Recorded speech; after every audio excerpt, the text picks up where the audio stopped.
সোনার ডিম পাড়া হাঁস নয়, তবে পিরোজপুরের নাজিরপুরে রাজা নামের রাজাহাঁসটি তার মালিক জাকিরের কাছে কোনো অংশে কম দামি নয়।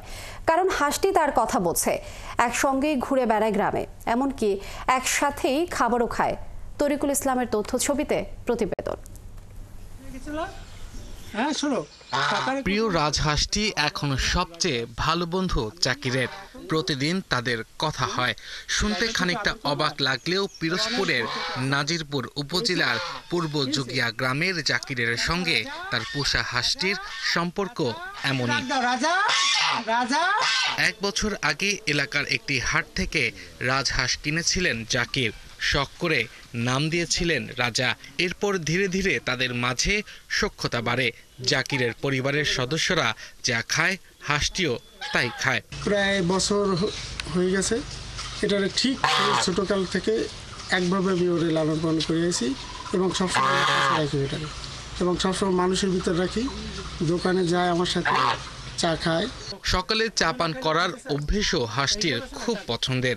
জাকির জানান, হাঁসটি সব সময় তার সঙ্গেই থাকতে চায়। তিনি যেখানে যান, হাঁসটিও সেখানে যেতে চায়। বাড়ির বাইরে থেকে ফিরে আসার পর তার কণ্ঠস্বর শুনতে পেলে হাঁসটি দরজার কাছে চলে যায়। বিকেল হলে খেলে বাড়ির শিশুদের সঙ্গে। টাকা অনেকেরই আছে, আমার টাকা নাই, কিন্তু তার মানে এই না যে আমি এটাকে বিক্রি করবো। এটা আমার সাথে এমন একটা ওর ভালোবাসা আমার ভিতরে আইছে আর আমার ওর ভিতরে গেছে, এটা আমি কখনো ছাড়তে পারবো না, কোনো তার বিনিময় না।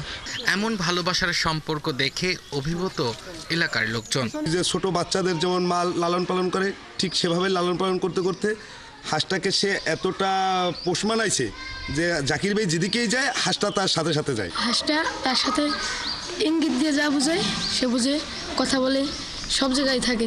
জাকির আরও জানায়, বাণিজ্যিকভাবে হাঁস চাষের স্বপ্ন থাকলেও টাকার অভাবে তা হয়নি। তবে না চাইতেই যে সম্পদ তিনি পেয়েছেন তা খোয়াতে চান না কোনোভাবেই। আব্দুল আল মামুন, ৭১।